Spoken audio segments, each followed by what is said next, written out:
Merci beaucoup. Donc, chers collègues, c'est un plaisir pour moi de vous parler de ce qui me tient à cœur, qui est l'imagerie endocoronaire. Et est-ce qu'on a 40 ans? Je n'en suis pas si sûre. Donc, pourquoi on a créé cette imagerie endocoronaire? Eh bien, parce qu'on voulait aller un peu plus loin que la coronarographie. Et en fait, on voulait mieux comprendre la plaque athéromateuse de façon in vivo, comment optimiser l'angioplastie dont on venait de faire la découverte en 77, et surtout comment améliorer les complications qu'elle posait. Donc, ça avait dans notre esprit une valeur diagnostique, une valeur pronostique pour améliorer le traitement des patients. Et puis, c'est quelque chose qu'on a toujours voulu faire. Vous voyez, en 66, on avait inventé une miniaturisation dans un film pour voir à l'intérieur des différentes artères ce qui se passait. Donc, c'est quelque chose qui nous a toujours tenté. Donc, quel est l'historique? Juste brièvement, vous voyez qu'après l'angioplastie, eh bien, on a la première imagerie endocoronaire, qui est l'angioscopie. Vous voyez, elle n'a que 32 ans, cette imagerie endocoronaire. Et ensuite, en 85, après on a eu l'échographie endocoronaire en 89, on a eu ensuite l'OCT en 2001, l'histologie virtuelle dont on reparlera en 2002, et puis l'imagerie spectrale 2008 dont Pascal vous a montré sa place éventuelle dans le futur. Donc, parmi toutes ces imageries endocoronaires, certaines n'ont pas duré. Et parmi elles, on a l'angioscopie. Alors, ce n'est pas tout à fait vrai, c'est-à-dire qu'elle est toujours utilisée au Japon, mais elle est plus tellement utilisée en Europe ni aux États-Unis. Donc, c'était une fibre optique. On était obligé d'occlure le vaisseau et on flushait. Et on avait donc une visualisation. Et c'était extraordinaire, les premières images. Et ça nous a permis de comprendre beaucoup de choses. Ça nous a permis de voir les plaques stables, les plaques instables, in vivo, de voir les thrombus. Et il y a eu beaucoup d'études qui ont été réalisées. Vous voyez là, c'était par voie brachiale, 9F, et puis après ça s'est miniaturisé.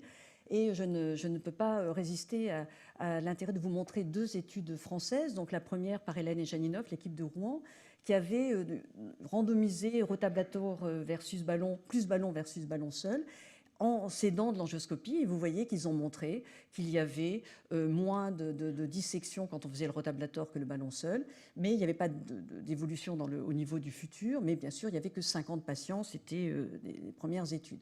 Et puis l'étude des Lillois, de l'équipe lilloise, avec Eric Van Bell en premier auteur, et là, ça a été aussi très important parce que ça nous a permis de comprendre, bon, après thrombolyse, il y avait bien sûr moins de thrombus que sans thrombolyse, après une angioplastie primaire, mais on voyait surtout que le thrombus restait longtemps. Et c'est grâce à l'angioscopie qu'on s'est aperçu qu'on avait intérêt, donc au-delà d'un mois, on pouvait toujours avoir du thrombus sur la plaque, d'où la nécessité d'adapter le traitement et de réaliser les traitements que l'on fait maintenant sur la double antiagression plaquettaire. Après, il y a des imageries qui nous ont qui ont généré beaucoup de doutes, et l'une d'entre elles, c'est l'histologie virtuelle. Alors vous vous souvenez, donc l'écho, onde de radiofréquence, qui n'utilise que l'amplitude du système, et l'histologie virtuelle va utiliser l'ensemble du spectre. Et puis, on a ces superbes images, là, parce que là, si vous ne connaissez pas, là, vous le voyez tout de suite, et on voit du vert, du blanc, du jaune, du rouge, qui sont en fonction de ce qu'on a. Alors, calcium, c'est du blanc, fibrose, c'est vert, fibrolipidique, c'est jaune, et le corps lipidique, c'est rouge, avec, comme vous le voyez, une spécificité qui n'est pas excellente, mais enfin, bon, pourquoi pas. Et ça nous a fait faire des tas d'études. Hein. Je peux vous dire qu'il y en a des monceaux. Alors, on a suivi la progression de l'athérome, on a suivi l'efficacité de nos traitements par statine,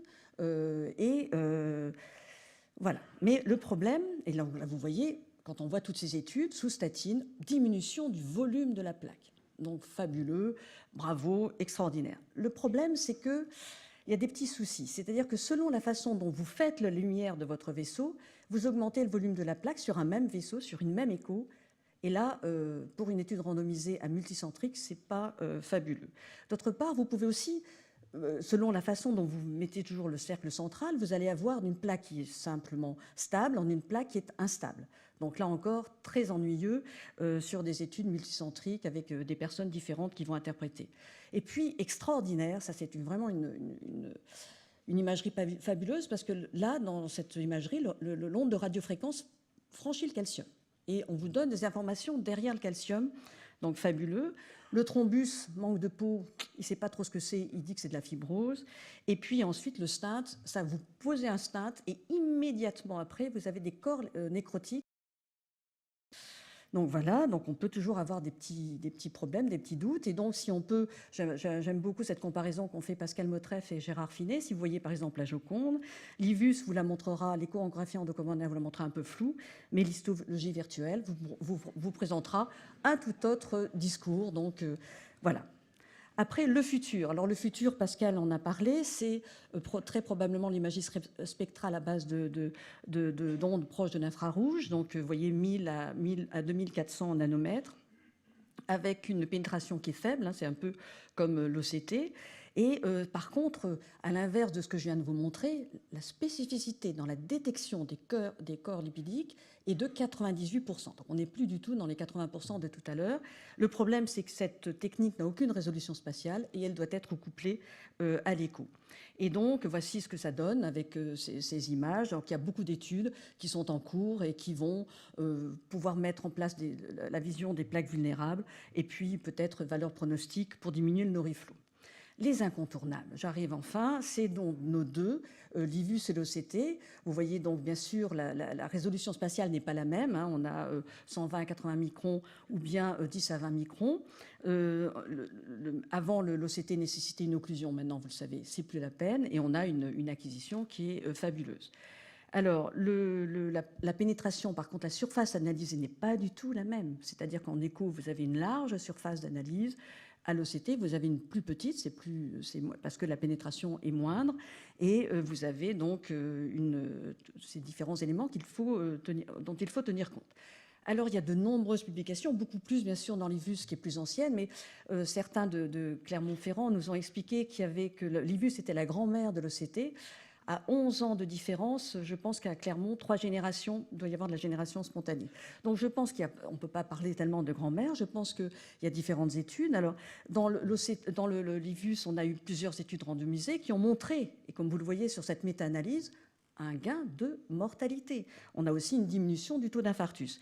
L'OCT, pour le moment, donc, débute. On a la première étude randomisée française, et donc je ne peux pas m'empêcher de vous la montrer, où elle a montré que quand on utilise l'OCT, quand on déploie l'instinct, on acquiert une FFR, même si Bernard Meyer n'y croit pas tellement, on acquiert une FFR supérieure à 0,90 de façon significativement plus importante, et on sait de ce fait qu'on réduit l'évolution, les MACE.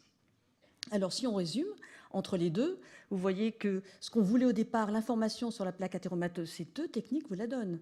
Et donc, avec la présence et l'importance, aussi bien les deux, puisqu'on sait que le LIVUS va plus loin et nous donne l'ensemble de la plaque, alors que l'OCT est simplement le début, la détection des ruptures de plaques, la détection des plaques instables un peu moins bon sur l'IVUS que sur l'OCT. Comment optimiser l'angioplastie?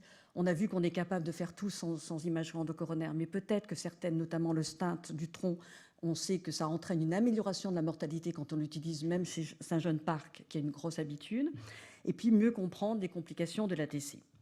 Donc en conclusion, c'est un outil de recherche, cette imagerie endocoronaire, ça nous a fait progresser dans notre compréhension, c'est un outil pédagogique, on peut l'utiliser en pratique courante, mais on a 3 obstacles majeurs qui sont le coût, l'expertise, parce que ce n'est pas si simple, et surtout la conviction du cardiologue interventionnel, lui faire comprendre que peut-être, dans certains cas, la coronarographie ne peut pas tout nous faire comprendre. Merci beaucoup pour votre attention.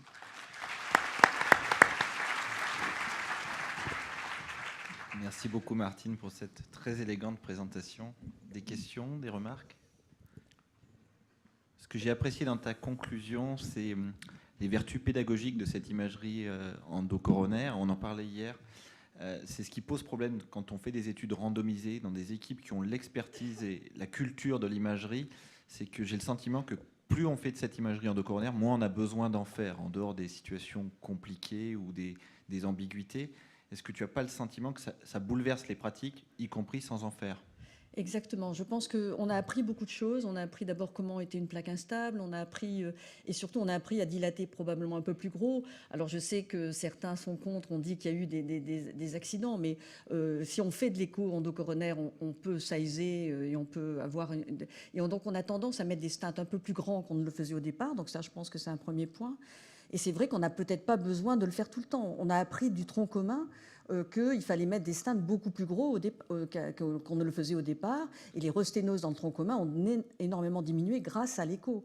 Donc je pense que ça nous donne une vertu énorme.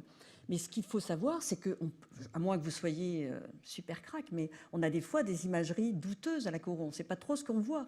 Et donc, de pouvoir aller à l'intérieur et de pouvoir voir plus précisément, et donc du coup de guider nos actes thérapeutiques, c'est fabuleux. Mais pas systématique, ça c'est sûr. Mais je pense qu'on a tous dans notre pratique des cas où on a du mal à voir ce qui se passe.